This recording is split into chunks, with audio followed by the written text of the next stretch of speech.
Welcome to Cross Country's second presentation of the new lease accounting standard known as Topic 842.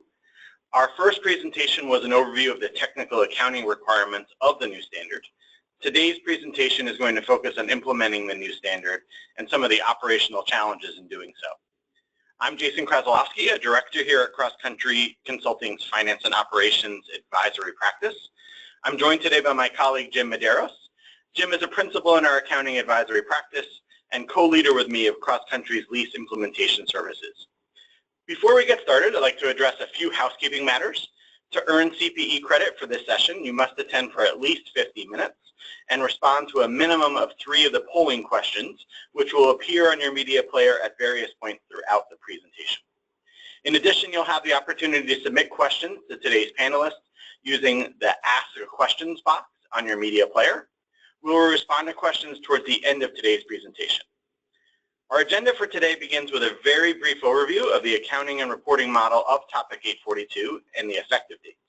We will then focus on considerations for implementing the new standard. Our discussion will center around a high-level implementation plan that outlines the various work streams and timeframes for implementation. Let's talk about some of the objectives for today. After today's training, you will understand the work streams and related challenges for a successful implementation of the new lease accounting standard. Secondly, you'll understand some of the factors that should be considered in selecting a lease accounting software subledger solution. Thirdly, understand some of the specific technical accounting challenges when abstracting leases, such as identifying lease payments, lease terms, options, and allocating consideration to components of a contract. And finally, understand the needs for validating software system inputs and outputs and documenting new processes and internal controls. I will now turn over the presentation to Jim, who will provide an overview of the new lease accounting standard. Thanks, Jason. Before we dive into the operational aspects of implementing the new standard, we thought a brief refresher of Topic 842 would be helpful. This slide is an overview of the accounting model for both lessors and lessees. The biggest change from the Topic 840, which is the existing standard on leases, is highlighted in gray. Lessee operating leases will be accounted for by recognizing an asset representing the right to use an asset under a lease and an offsetting liability representing the obligation to make lease payments over the lease term. The asset is referred to as a right-of-use asset, and the liability a lease liability. The right-of-use asset and lease liability is initially recognized in an amount equal to the present value of the future lease payments. The liability is considered an operating liability rather than debt. The primary difference between a lessee finance lease and an operating lease is the recognition and presentation of lease expense. For a finance lease, interest expense, a non-operating expense, is separately presented from the amortization of the right-of-use asset and operating expense. And for an operating lease, the accretion of the lease liability and the amortization of the ROU asset are presented as a single lease expense within operating expenses. This approach results in the front-loading of lease costs for finance leases as interest expense is greater in the early years, as opposed to operating leases for which the lease cost is even over the lease term. The right-of-use asset is considered a non-financial asset and is subject to impairment under Topic 360, Disposal of Long-Lived Assets. The accounting for lessor sales type and direct financing leases has not changed significantly from Topic 840, and more importantly, lessor operating leases continue to be off balance sheet. Because the biggest operational challenge to implementing Topic 842 is putting lessee operating leases on balance sheet, today's webinar is most applicable to entities that engage in leasing as a lessee. Therefore, we will not address the lessor accounting model in any further detail. In addition, we should also highlight that there have been changes to the lease classification criteria in definition of a lease. So a lease that is an operating lease under Topic 840 may be a finance lease under Topic 842. This is true for both lessee and lessors. This slide presents the effective date for Topic 842. For calendar year and public reporting entities, Topic 842 is effective January 1st, 2019. The transition provisions of Topic 842 must be applied to the beginning of the earliest period presented. Therefore, for year-end reporting entities, the date of initial application is January 1st, 2017. For a year-end public reporting entity, generally the earliest balance sheet presented in accordance with Topic 842 will be December 31st, 2018, and the earliest income statements presented with Topic 842 applied will be the full year ended December 31st, 2017. The selected financial data table in Form 10-K is not required to be restated for periods prior to the date of initial application. The effective date of Topic 842 is just over 19 months away. As we will discuss in the subsequent slides, an effective implementation will require a careful sequencing of events that should commence now. It will be difficult to implement Topic 842 at the last minute if systems have not been selected well in advance and personnel trained and policies and procedures determined in advance. In the following slides, we will discuss considerations for implementing the new standard. A successful implementation will require a solid understanding of the technical accounting requirements of Topic 842, an appropriate software solution to serve as a lease subledger and calculation engine, and new operational processes, procedures, and controls. One of the biggest challenges will be abstracting data from potentially thousands of existing leases into a new lease subledger and ensuring the accuracy of data inputs. The first step in the implementation process is creating an implementation plan. This slide presents a sample implementation plan for Topic 842. The time frame for the implementation plan is designed for a go-live date in Q3 2018, 2 quarters before the effective date. While this may be an aggressive time frame for many companies, allowing sufficient time before the effective date to enter new leases and report internally using a new lease software system will provide an opportunity to address unexpected issues before an entity must report externally under the new standard. The implementation plan has 3 main phases: assess, implement, and report. A proper sequencing of work streams is essential. For example, key accounting policy decisions need to be made before abstracting information from leases, as the scope of leases and the data to be abstracted from those leases will depend on various accounting policy choices and other judgments required by Topic 842. The assess phase is a planning phase during which entities will form an implementation group, take a census of their existing leases, and evaluate a sample of those leases to identify implementation issues. The implementation phase begins with updating accounting policies and procedures and ends with the go-live date for the new lease accounting system. We expect that the most manually intensive part of the implementation phase will be the lease abstraction workstream. Once all leases have been abstracted and entered into a new system, an entity can determine the financial statement impact and begin the report phase, which includes educating financial statement users and renegotiating contracts that have provisions based on financial statement metrics such as loan covenants. Jason will now present the first polling question. Thanks, Jim. Each of today's polling questions are designed to help you benchmark your progress and some of the operational challenges of your implementation project against other participants in today's webinar.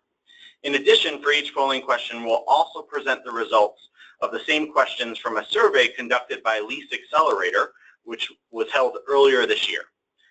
The survey was with over 250 accounting and finance leaders across U.S.-based public and private companies, most with revenues of $1 billion or higher.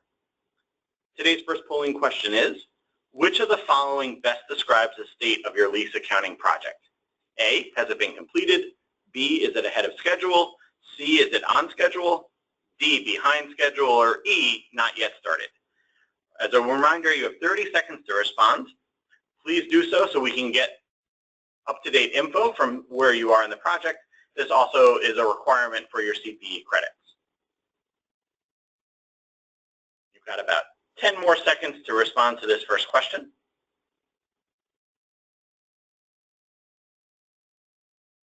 And we'll go ahead and close the poll. It looks like from the people that responded today, about half of you are on schedule. A small amount are claiming out that you are behind schedule, and about a third are not yet started. And that seems pretty typical to some of the conversations we've been having with our relationships in the market. Let's look at what the Lease Accelerator results were.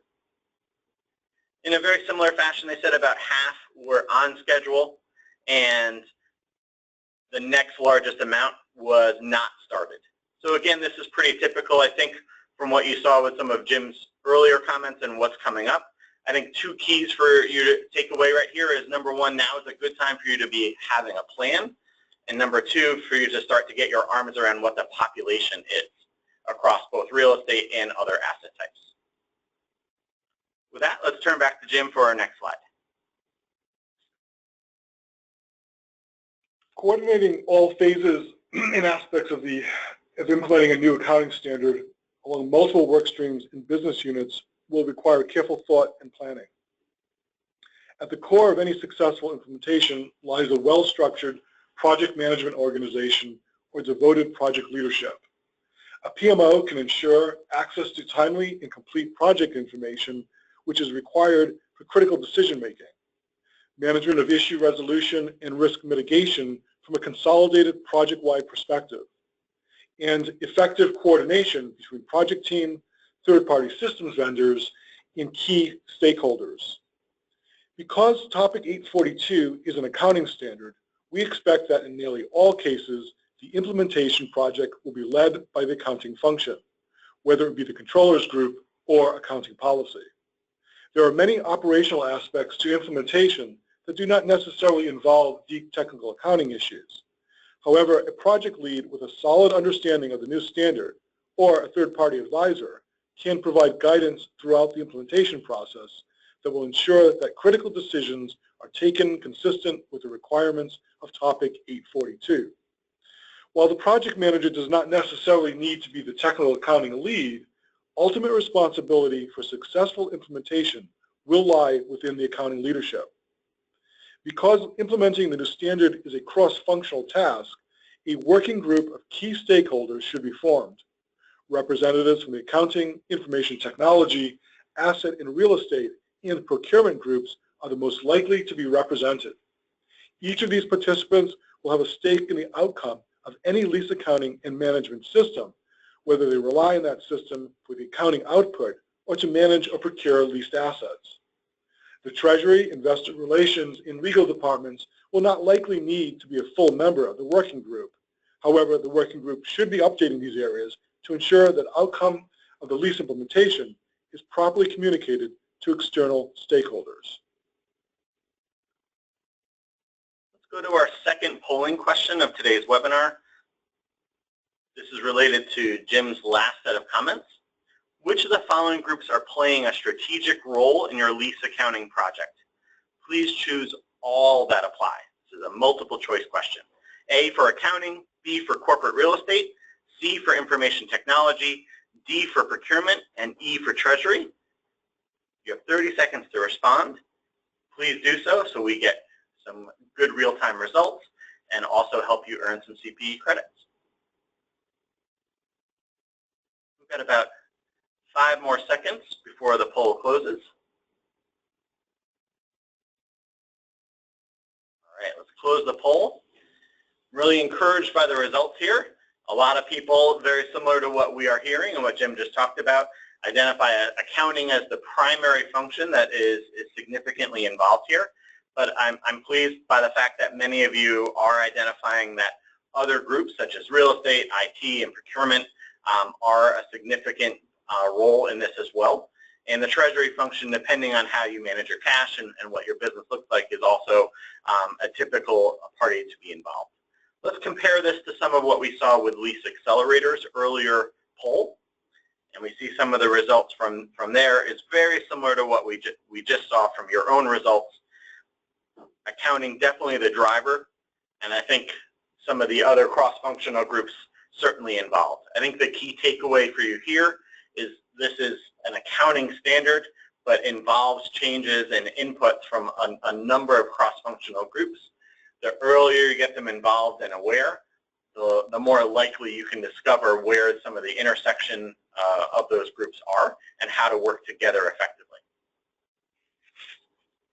Let's turn back to Jim to talk about how you take inventory of your existing leases. An upfront inventory or census of leases in lease data sources will enable any organization, large or small, to make an assessment of the resources and systems necessary to implement the new standard. For example, many software solutions are priced, at least in part, on a per-lease basis. Knowing the number of leases is critical to negotiating the purchase of a lease system. Also, decisions as to whether or not to centralize the future entry of leases into a lease system may turn on the number of leases at each location. Because the definition of a lease is changing, entities will need to consider whether they have arrangements that have not previously qualified as leases. This will often be the case for leases that are embedded in service contracts. Companies with multi-locations or with subsidiaries may find the inventory process particularly challenging. Non-accounting personnel involved in identifying the leases may need to be trained on what to look for, as many leases may not be obvious to a non-accountant.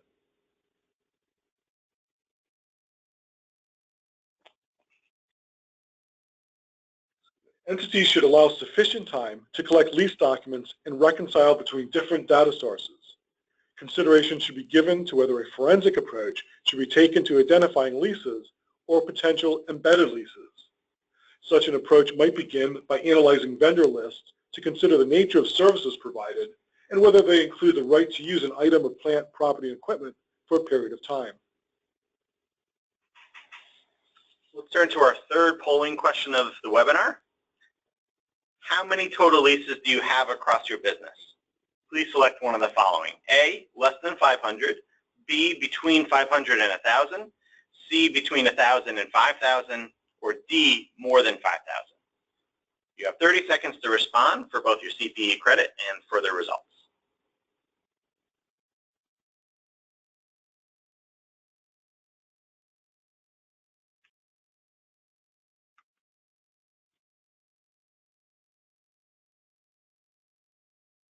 And let's go ahead and close the poll.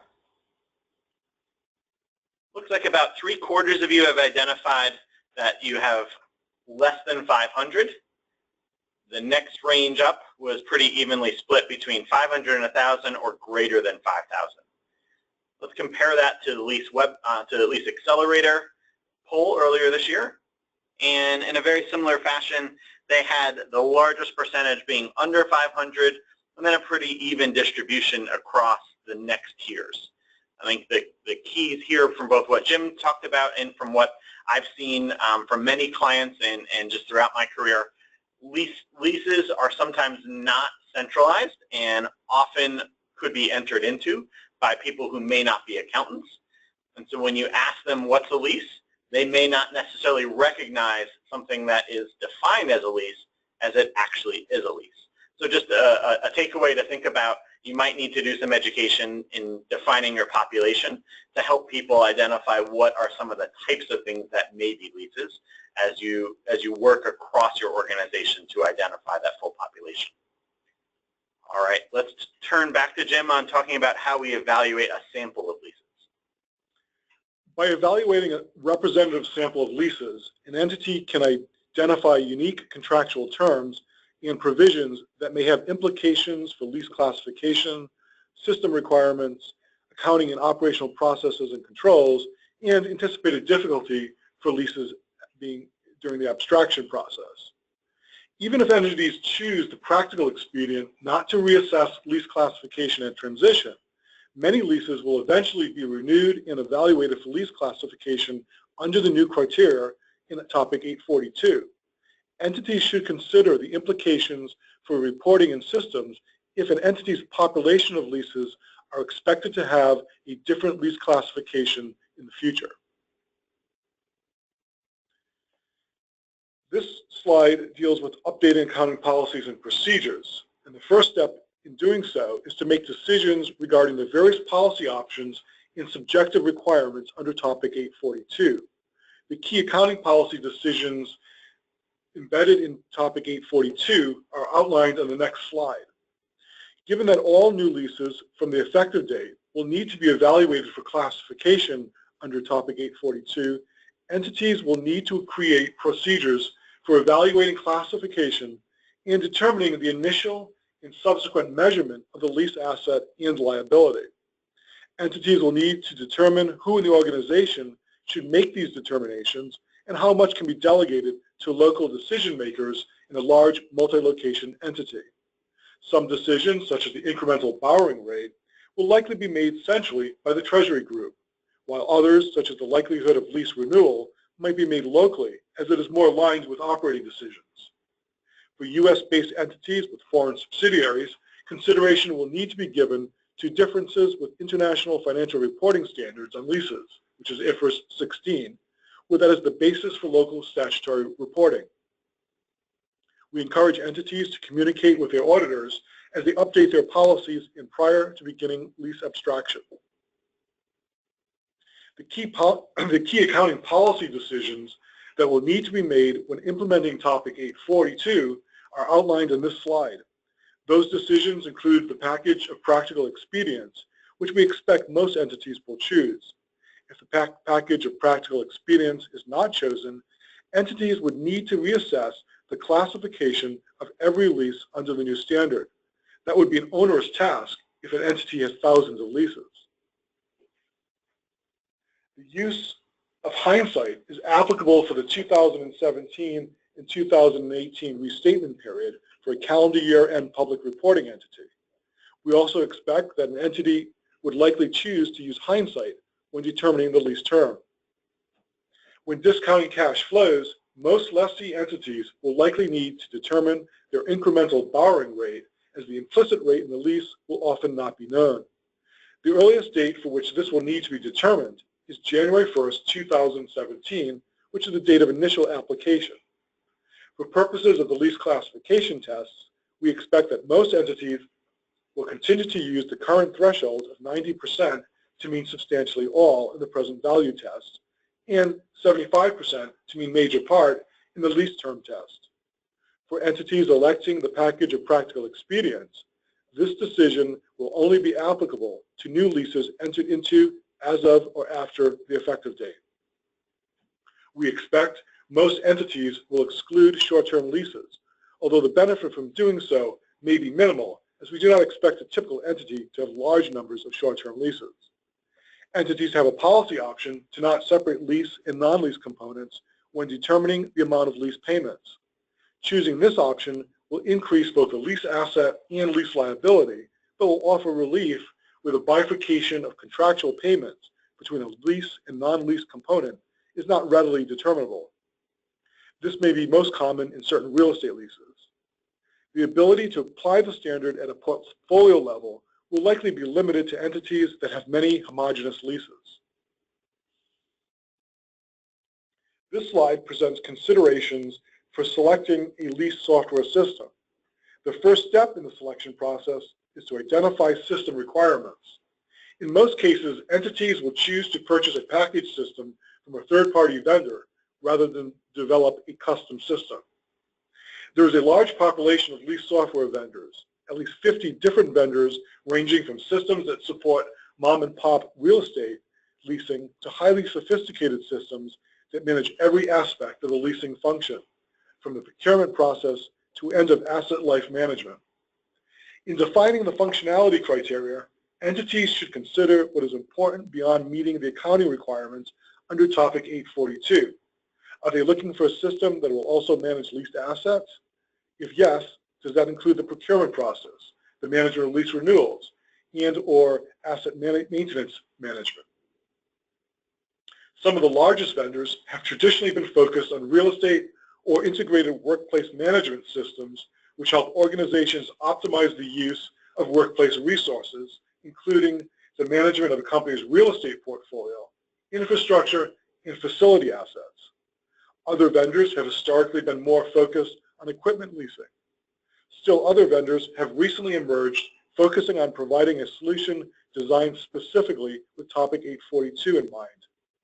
A key consideration between a real estate system and an equipment lease solution is that real estate systems may be oriented towards accounting for leases at a contract level, given that there tends to be a one-for-one relationship between a real estate asset and a lease contract. Equipment lease contracts often are for multiple assets, each of which is required to be accounted for separately under Topic 842. Equipment lease solutions may be more oriented towards asset-level accounting rather than contract-level accounting. Some entities are maintaining their real estate system for operational purposes, but plan to invest in a new lease system which will manage the equipment portfolio. Data from the real estate system will be ported over to the new lease system to allow the new system to perform the accounting for both real estate and equipment leases. However, there are also real estate systems that have upgraded their accounting functionality for Topic 842 and have some capability to manage equipment leases along with real estate. Companies should consider the complexity of their lease arrangements when assessing lease software solutions. What percentage of their leases are real estate? Do equipment leases tend to be for single pieces of equipment, or are items leased in bulk or as part of a fleet? Consideration should also be given as to whether subsidiaries will have direct access to the system or lease accounting will be performed only at corporate. Multiple locations would strongly suggest that a cloud-based solution would be optimal.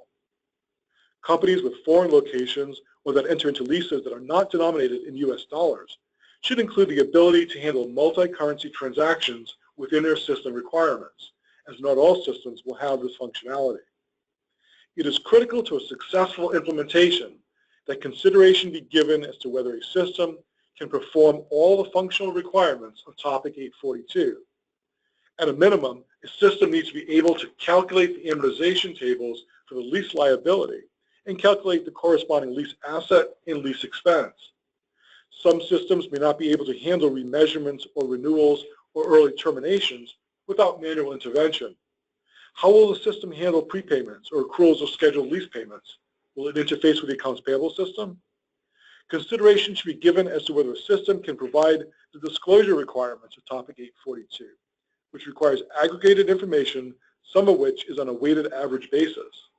Where a system lacks specific functionality necessary for compliance with Topic 842, workaround procedures will need to be developed to ensure compliance.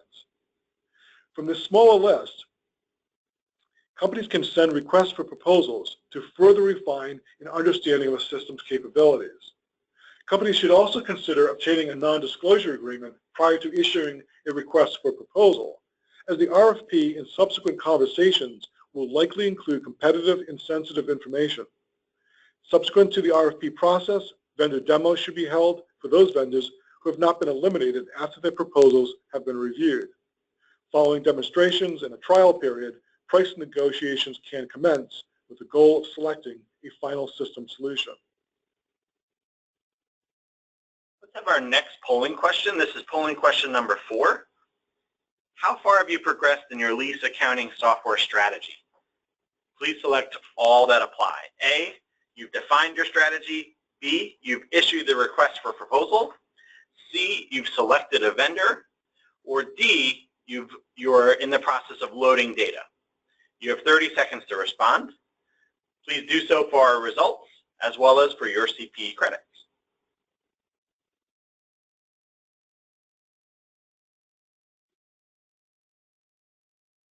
I see the results coming in.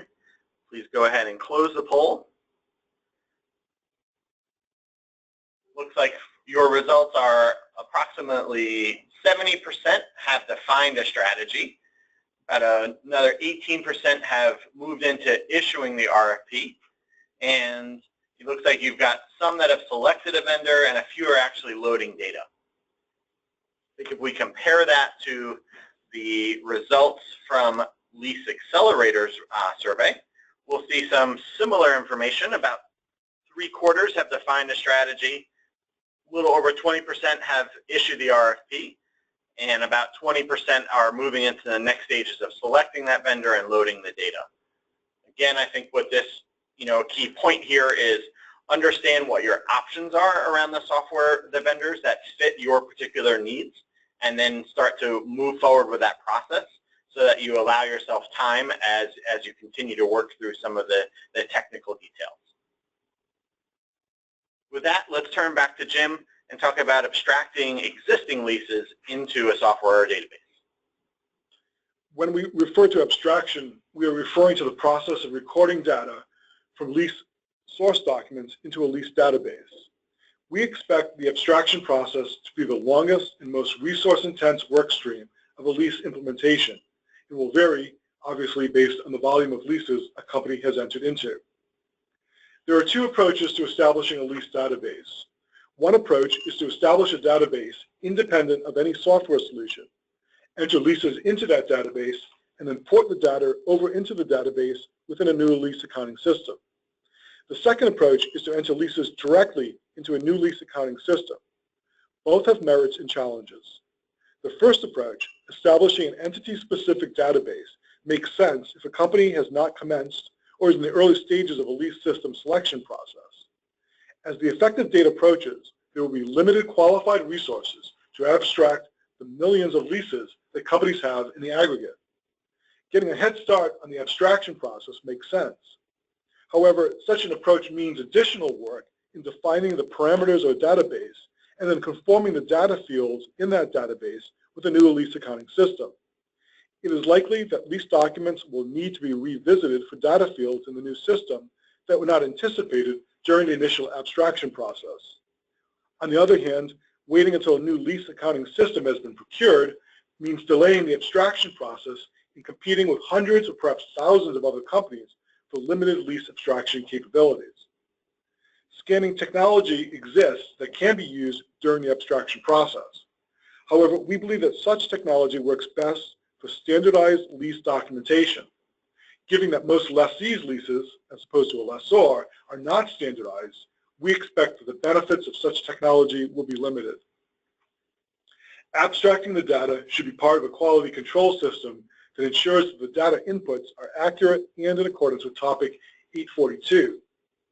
Lease data may already be in existing databases and can be transferred into a new lease database or system. This raises some of the same issues around consistency between data fields and the need to reuse source documents for any missing data. Technical accounting assistance will be necessary during the abstraction process as questions will arise that will impact how data is entered into the lease system. Likely, technical accounting questions will include what should be included in lease payments? How should contractual payments be allocated to lease and non-lease components? What is a fixed payment versus what is a variable payment? How should contract provisions be interpreted in the context of topic 842? Let's present our fifth polling question. What percentage of your total leases are real estate?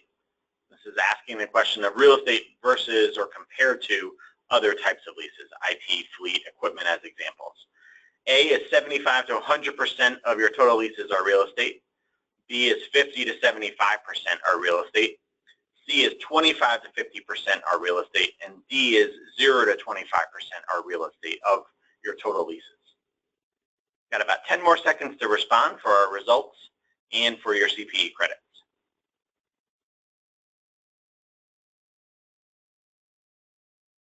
And let's go ahead and close the poll.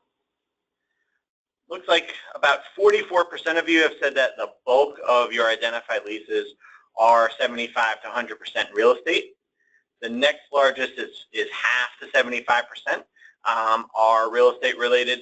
And then you've got about 19% saying it's between a quarter and half, and 14% saying it's between 0 to 25%. Let's compare those to the Lease Accelerator survey. And I think we find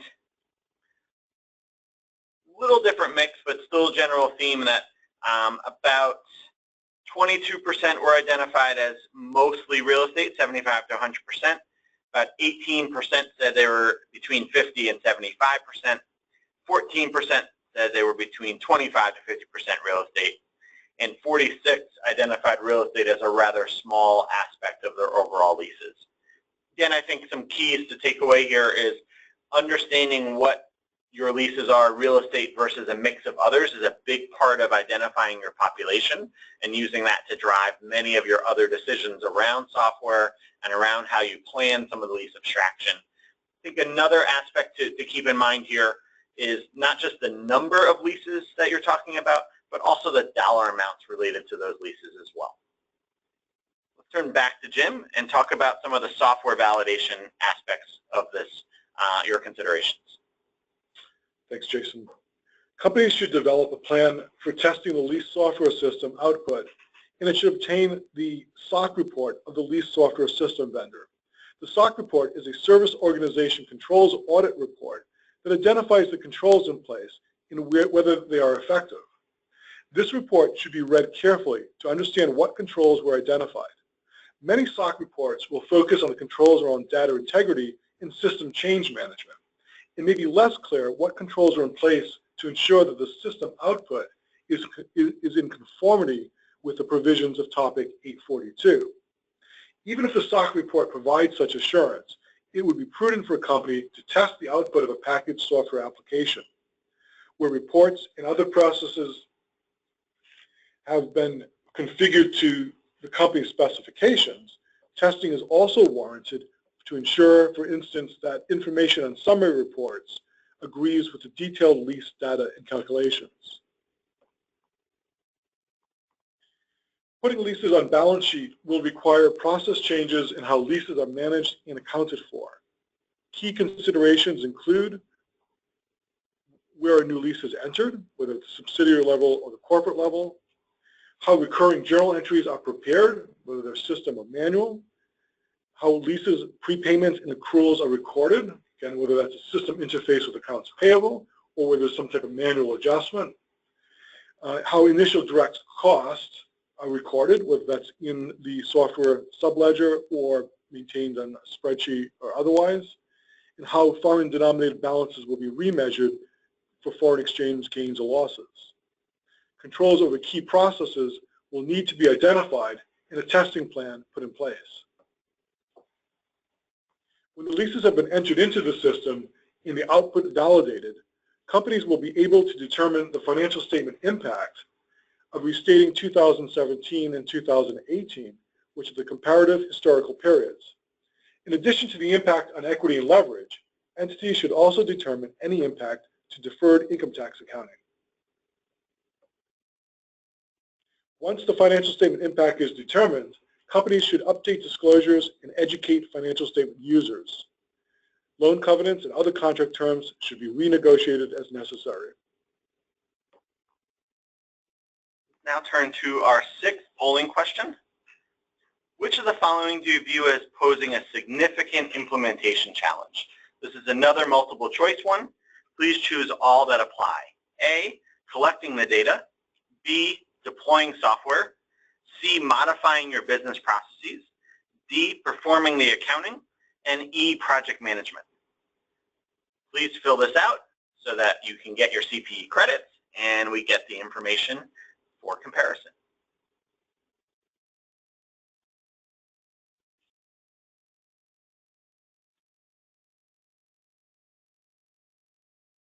All right, let's go ahead and close the poll results. All right, so it looks like about 65% was identified as collecting the data as a significant challenge, with the next highest amount being around modifying your resulting business processes. That weighed in at 62%. Our next highest significant challenge was actually deploying the software, about 44%. And then a neck-and-neck race between D and E, both weighing in at 41% for performing the accounting as well as the project management. Let's turn and look at Lease Accelerator's survey results.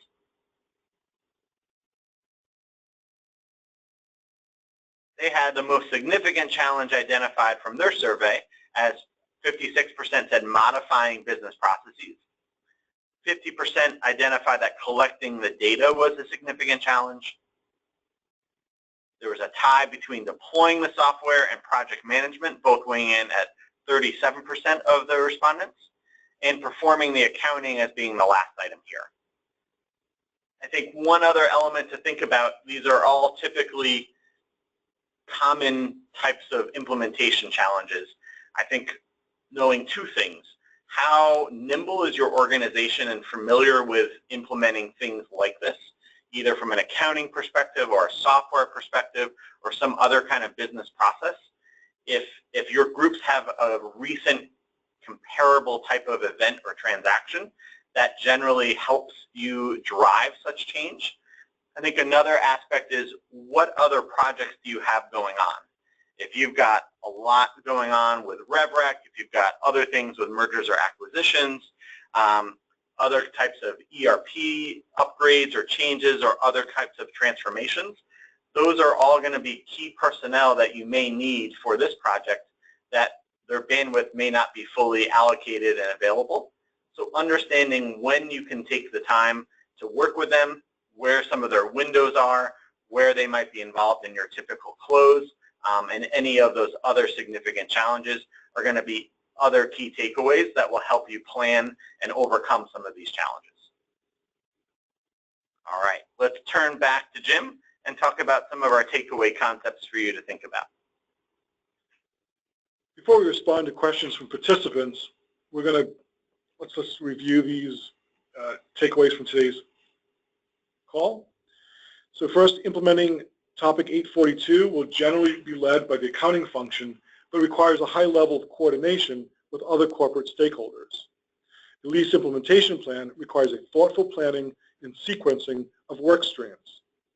A large population of lease software vendors exists. It requires a disciplined software evaluation process to identify an appropriate solution that meets both accounting and operating needs. Lease abstraction process requires technical accounting consultations to ensure that data is entered consistent with the requirements of topic 842. Software inputs and outputs must be validated and tested.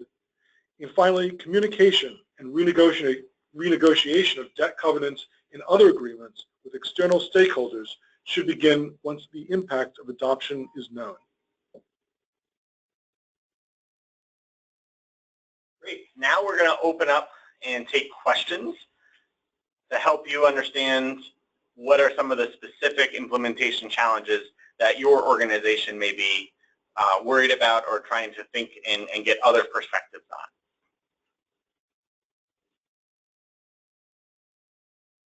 A couple of questions that we have coming in. Let's look at this first one. Have you performed an analysis of the leasing software vendors available for any of your clients? If so, what have you learned? Well, we have, and of the large population of software vendors, we believe there are less than 15 vendors that can credibly handle managing leases for a Fortune 1000 company. This list could probably be further reduced to less than 6 when you consider that any company's specific requirements and their preference for real estate over equipment functionality or vice versa. I think another aspect to think about here is what you may already have in place today. I think many firms might have some type of database or some type of software for a piece of their overall lease population. Certainly it's worth thinking about including them as part of your solution, but understanding what are the limitations or what are some of the enhancements or changes that you may need to do to get to your entire population or address overall 842 standard changes is a key aspect here. I think, as Jim mentioned, there's many different options. Helping think through and getting that to a narrower list for you to focus on will make you and your cross-functional team's time much more efficient. Let's turn to another question. Got one that is asking, what do you think the break-even trade-off is between just revising a manual EUC process, such as spreadsheets where you're tracking leases, and implementing a lease software solution? How many leases approximately? Jim, do you want to start with there? Well, even if companies are currently tracking and accounting for all of their operating leases with spreadsheets, Those spreadsheets will still need to be updated to calculate the lease asset in liability and lease expense. That requires detailed amortization tables for the life of the lease. A spreadsheet approach might work for 25 to 50 leases. Even then, spreadsheets are inherently subject to input and calculation error. So if the balance of those leases are material, using spreadsheets might be an internal control issue. Even for a company with less than 50 leases, there's likely a software solution that would meet their needs. And I think, Jim, you hit on a really important part. Even if you've got a small number of leases, just the controlled aspect and the number of changes that are rife with spreadsheet type of solutions, this is only going to get more complex as you continue to add to your population. So I think certainly you want it to be right sized, and if you've got a relatively small number, that may still serve you.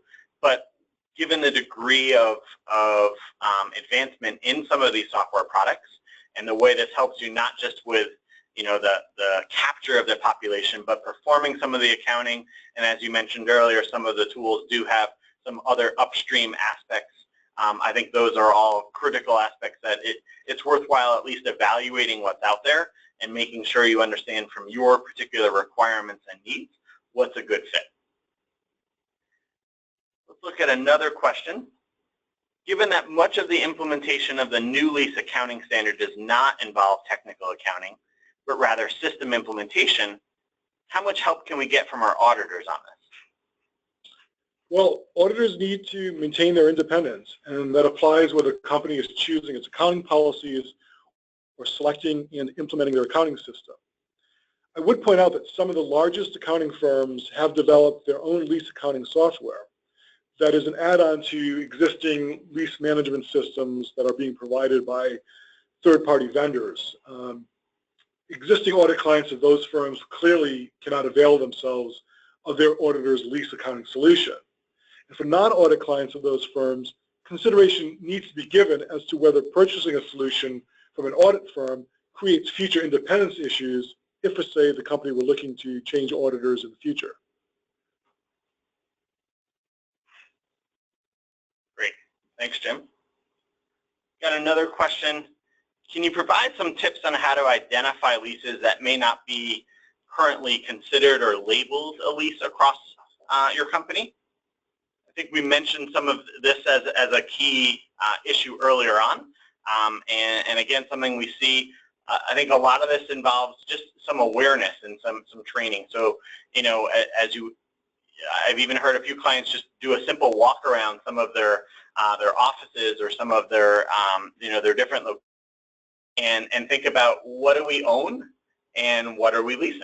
And I think giving people examples of the types of things that you may be leasing in some of your decentralized functions are certainly an aspect to help frame and reference that. I think another aspect is just helping give some examples that probably one of your challenges is where things are embedded in other vendor types of contracts. And so, it may not be in itself, something people normally associate with a lease, but if you look across the broader contract, there may be some elements there. Any other aspects that you'd want to call out there, Jim? Well, I think that's the key. The big surprises are going to be in service contracts that you don't recognize as a lease. So thinking about which vendors provide services and whether they use plant, property, and equipment in providing those services would be a place to focus on to avoid surprises.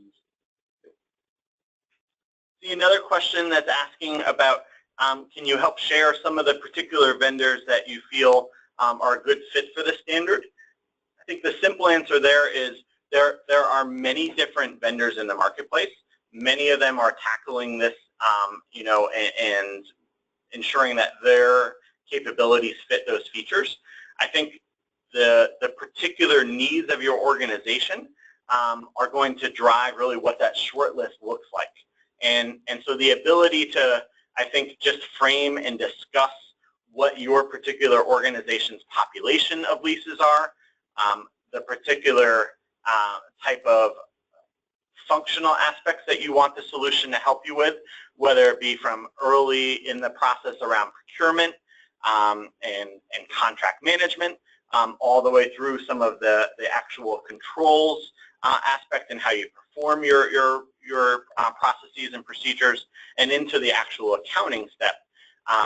That can look very different depending on the size of your organization, depending upon the geographic aspect of whether you're domestic versus global, and some of the different regions that globally may be part of your mix, as well as, again, is it real estate, is it other assets, what's the overall dollar amount and complexity of those leases as far as what's embedded within those.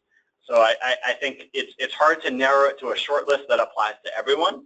I think the good news is, through a relatively, I think, straightforward exercise of going through those steps we just talked about, I think you can define some of the parameters and then use that to narrow in on a more effective short list that's worth evaluating and spending more time with.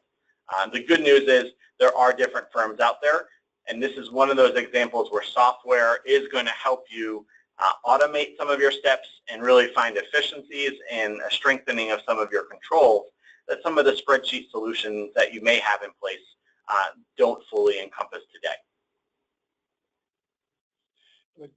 We got another question, Jason, about whether we've seen any software systems that handle both real estate and equipment leases.